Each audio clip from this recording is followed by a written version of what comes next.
to get a full head of steam, try to keep him in the middle of the floor. Well, Pippen got the step. Here's Paxson for three. Yes, the Bulls take a 1-point lead. The Chicago Bulls have won 3 straight NBA championships.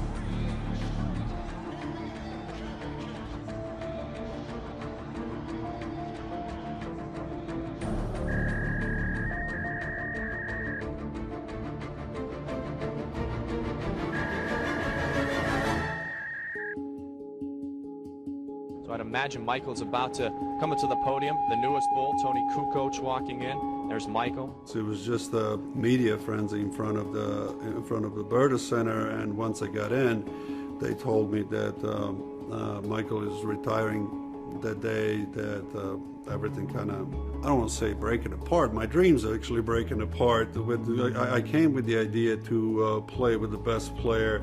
This is a very bittersweet day.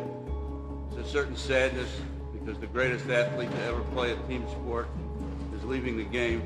Everyone knows exactly what the circumstances are right now in terms of my decision not to play the game of basketball. When you first hear something like that, you think it's a prank, you know, just coming off your 3rd championship. As I talked to my teammates, and I told them, this day is going to come for everybody. Enjoy it while you have it, because it's very limited, and it is a treasure. And even with Shaquille and these other stars coming into the league, you'll be a star for a while. You may get tired of it. You may want to step back. It's always your choice. When you do it, don't have reservations. Be happy with your decision. It was surreal. And I remember, as part of the media, we're all sitting around kind of nervous, like, okay, what's going to happen now? It wasn't a happy day for the NBA. You're losing your star player. I mean, we had a lot of great players, but he was Michael Jordan. I think it was like a hush coming through the whole NBA family. He was a star of stars. You know, celebrities lined up to see him. It was unusual for him. It was different. So to have that constant pressure on you, no matter what you did, where you went. Oh, that was my 6th day here. I love you, Mike. Along with being the best at what you do, the pressure is just, it's astronomical. Will I ever unretire? I don't know. You know, I think the word retire means you can do anything you want from this day on. So if I desire to come back and play again, maybe that's what I want to do. Maybe that's the challenge that I may need someday down the road.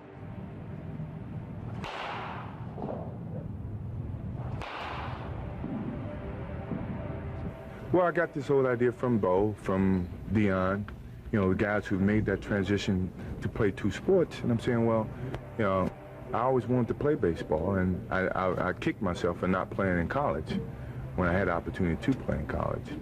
I was just hoping I'd get that opportunity again, and I have. So they gave me the motivation to at least try it. Well, how was it? Workout. Yeah. Yeah, oh yeah. You look like you're improving there. Yeah, I'm getting better. I knew I would. It's just a matter of practicing habits. And, you know, Walter's giving me some time, which is what I need. And, you know, I learn the fundamentals, practice them, and where they become habits, I'll be able to react when the time comes. I remember when Joe Nosek and I talked, when, I don't know how long ago, and we thought Michael may come to spring training, and Joe said, well, we had it last year. I said, I don't think it's going to be the same. And it's not. You know, I think, you know, Bo Jackson's is a star, but you know, Michael's probably the best known athlete in the world. The way it looks to me anyway. I like his attitude. I really do. I think it's extraordinary that he takes this very serious.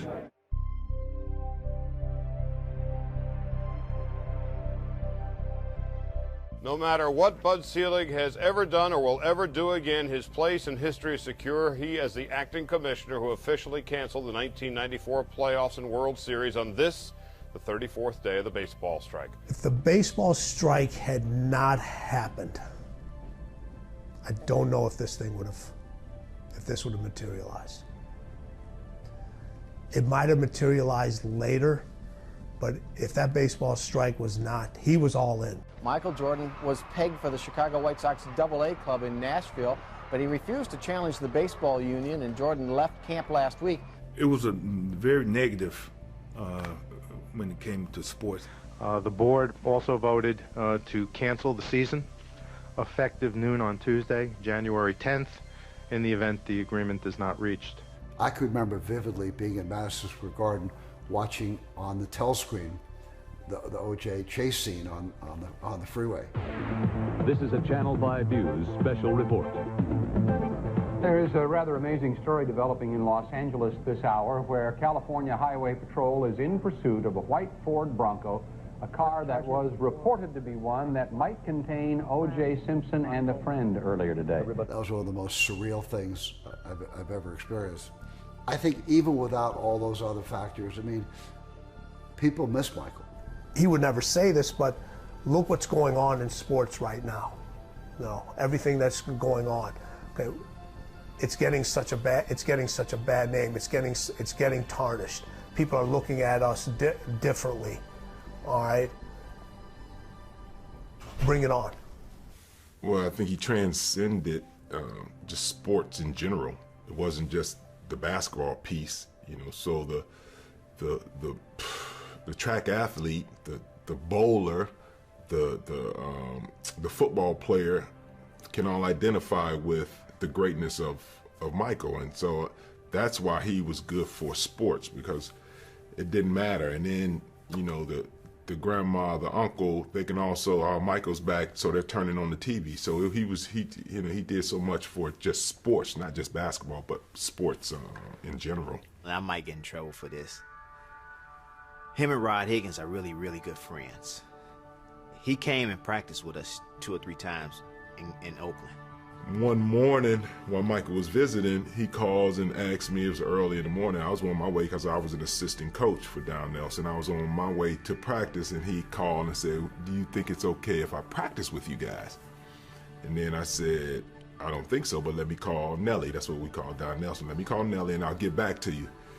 So I called Nelly and asked Nelly if it's okay, if there's going to be any issues. Michael wants to know if he could practice with us.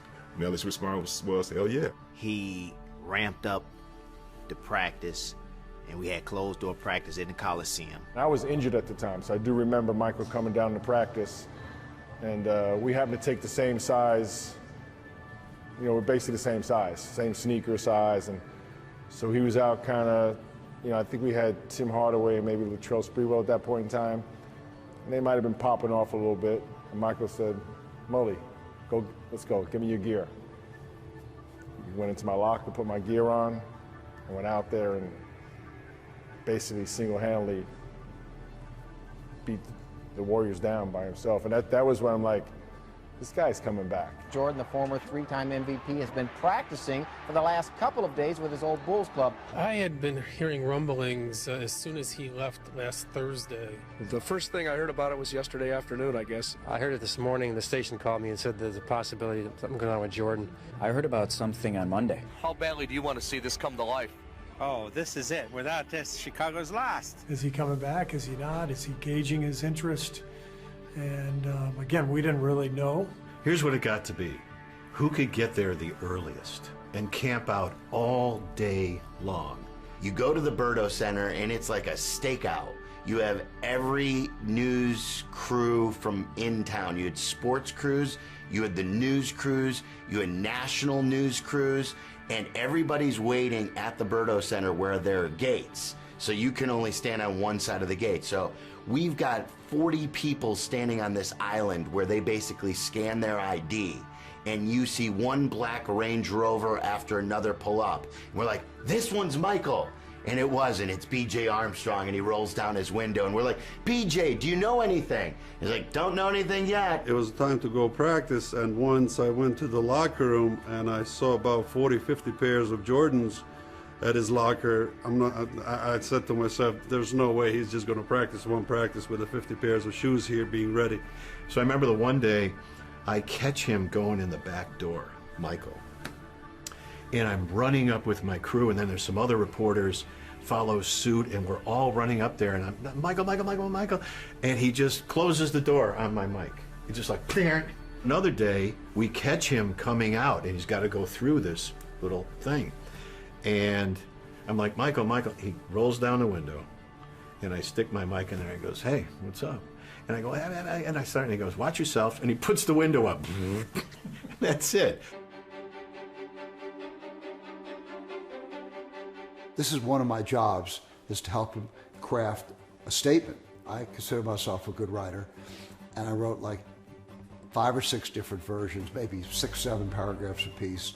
He read them all. He didn't like any of them.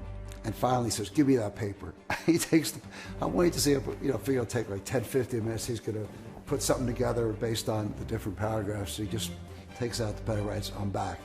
And it was majestic in its simplicity. I mean, there are certain times you don't have to explain it. Well, I'm just fascinated with the logistics of the fax. I mean, how many numbers did he have to send it to? How does that work? That was probably our social media right there. I'm back on the fax. Just 2 words. I'm back. That's the most impactful 2 words ever. He didn't want to go on TV. He didn't want to try to, I guess, upshow or show up, the league or anything like that. A quiet fax. I'm back. I'm playing this weekend, and that's it. For us, it was just exciting. It was thrilling. When we heard he was coming back and it was official, all of a sudden, everything changed. Our horizons changed. Our possibilities changed, and just the excitement of playing with the greatest player ever. The sense of happiness around the league, I think, was just fans, the sports talk radio, which was just getting going, and it was just all over the place. As of today, the economy has produced 6.1 million jobs since I became president. And if Michael Jordan goes back to the Bulls, it'll be 6,100,001 new jobs. The stock market skyrocketed. That's $1.3 billion in just 3 days. From that point on, it was like the Bulls were this American team that everybody wants to see. Michael competitive. He wasn't going to stay in the baseball. He was coming back in the NBA, and he came back with a vengeance. It was a very joyous moment for my community, for myself, for my friends. Just having the greatest basketball player ever, coming back playing the game. I needed that inspiration. Growing up in the inner city, it's like I kind of lost a superhero when he retired. It changes the way we look at sports today as the greatest of all time. It changed the likability of sports. When he came back, it did light a fire because now everybody had that vision once again that, okay, there's the best, he's back.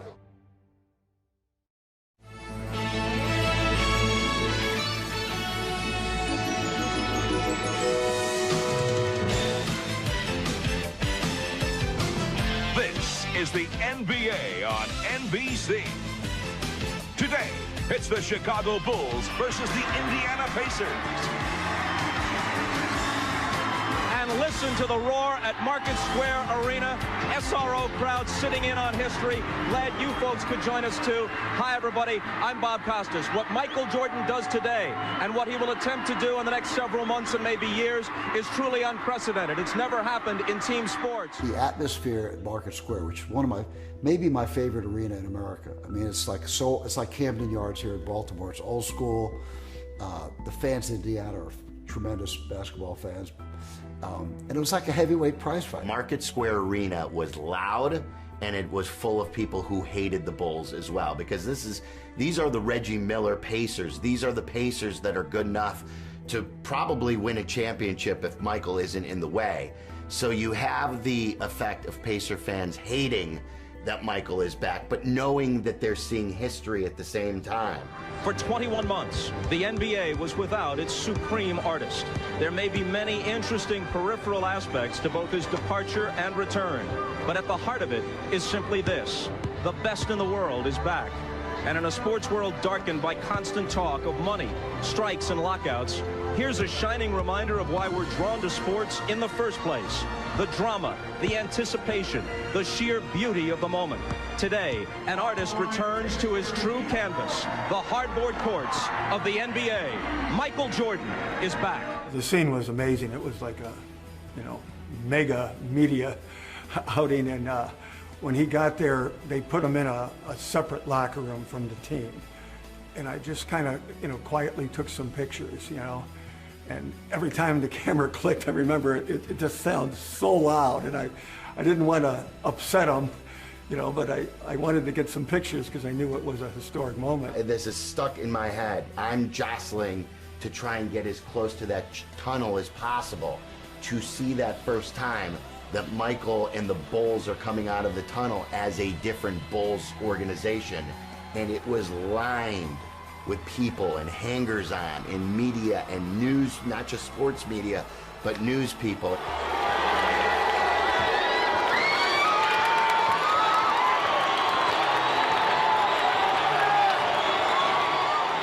And the buzz was, and I've covered 3 Bulls championships, there's never been a buzz compared to that tunnel of Michael Jordan running out of it for his comeback. Shoot around was incredible, just the anticipation.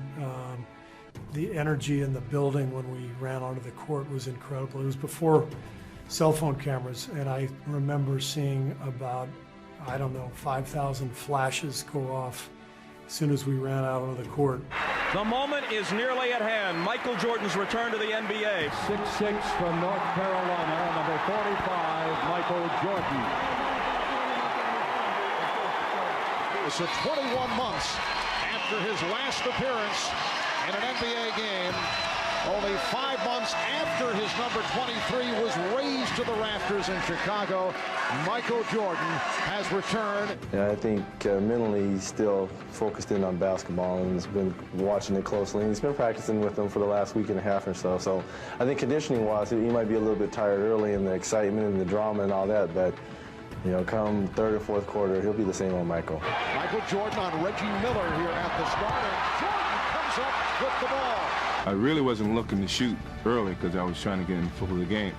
Next thing you know, I had to beat the clock to shoot the ball, so I kind of got forced into, taking a shot early. By Jordan, played by Jackson to the spin. So after missing, you just want to get on stride. Advantage. Jordan still looking for his first field goal, and there it is. Michael Jordan. Michael Jordan with the steal.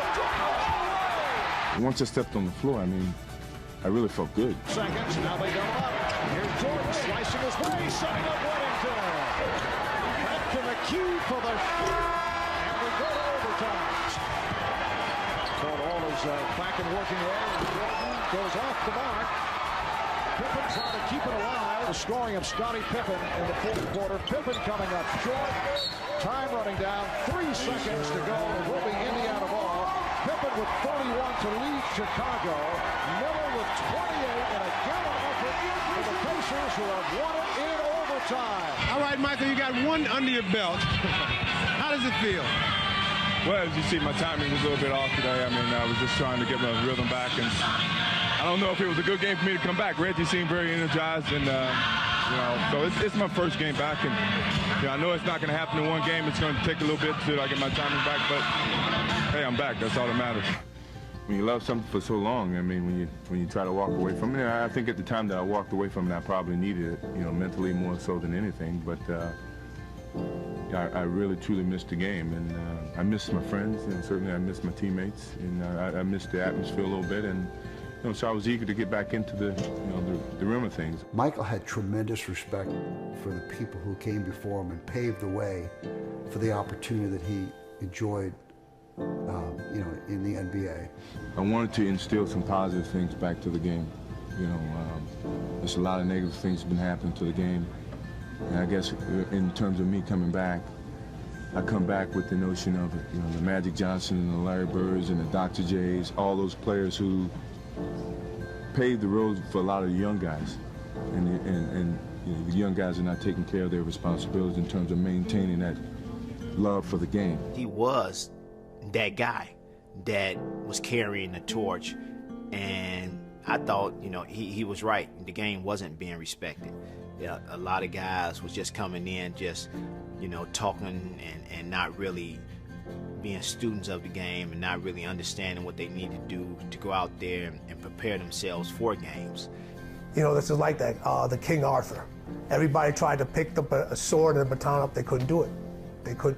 When they did it, they felt the power of it, and they said, no, I don't want this. When you look back at all the great players that play the game and what they tried to pass on is a legacy of being able to play this game for a living. You know, quite frankly, we make a lot of money playing this game. You know, but that doesn't mean you take this game for granted.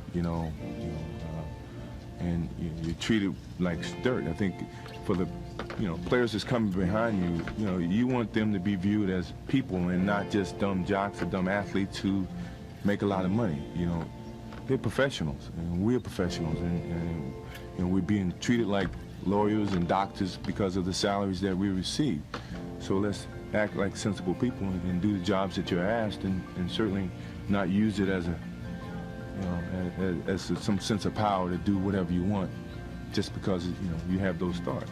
Here you have this guy saying, we got a bunch of young, cocky, brash guys in this league, whether it's the Penny and Shaq Orlando Magic teams, or, as you mentioned, Allen Iverson coming, and then some of the other guys later, Vince Carter and everybody like that. So here's Michael saying, no one's taking it, I'm taking it, and I'm coming back, and I'm going to win 3 championships. Before Michael retired, I was definitely looking forward to playing here in Magic on the NBA level and learning a lot from him. And once Michael retired and Magic left and retired, I felt kind of cheated a little bit, but I knew why they had retired. And now that Michael just came back, I'm just going to take advantage of it and try to learn as much from him as possible. He and I, again, we went head up for many years, so we kind of helped set the tone for what guys ultimately did that came up behind us. But absolutely, he was a major manufacturer of that. Can you imagine if anybody said load management to Michael Jordan? I mean, it's you play hurt and you play every game, and you play in every venue in every city, because there are people that can only afford to go to one game and you're not playing. I think his stamp will always be on the NBA. When you win 6 championships, 6 MVPs, and you don't lose in the finals, your stamp will always be there, and his will. As time goes by, the legends and stories even get bigger and bigger and bigger and bigger. And I try to tell people, I'm like, oh, that's not true. I said, oh, it's true. I said, you don't believe me? Pull up that stuff on YouTube. I said, I got a chance to see it. I got a chance to see it firsthand. So when you're an icon, and he is an icon, all right, it's not going to stop. Playing with Michael Jordan changed the entire course of my career. I was able to play on these championship teams, made a name for myself, was able to get into TV, into broadcasting, into management, and coaching. And the reason people hired me for these jobs later on was because I had played next to Michael Jordan and I had been part of championship teams. So for me, it was a dramatic impact on my life at the time and what I was doing at the time, but really on the rest of my career, the rest of my life. So I kind of owe Michael. I mean, he's everywhere in terms of the NBA game, and now being an owner, he's an astute, successful businessman, which for me and us, and I'm talking about my family and basketball players in general, that's where the respect, and that's when you pat yourself on the back and you say, oh yeah, he's one of ours. He set a blueprint for us, how we could do things. And, for me, being someone in the city that I grew up in, someone in a position that I felt that, that I would one day play height-wise and all that, he just gave me a blueprint. And off the court, being able to build a brand that's lasts as long as it have, all the things that he's done. So we appreciate him for giving us that blueprint and giving us his all in the game. He just changed the whole picture of basketball since the first time he played for the Bulls, but especially when that day when he came back. The salaries changed. The game became global. Now the players, they all have benefits from Michael coming back and then his decision to come back and play. Every young kid in the world right now wants to come to the NBA and play here and then show their talents. You could ask anybody. They might not remember somebody that was good 10 years ago, but they're going to remember Michael Jordan and talk about Michael Jordan.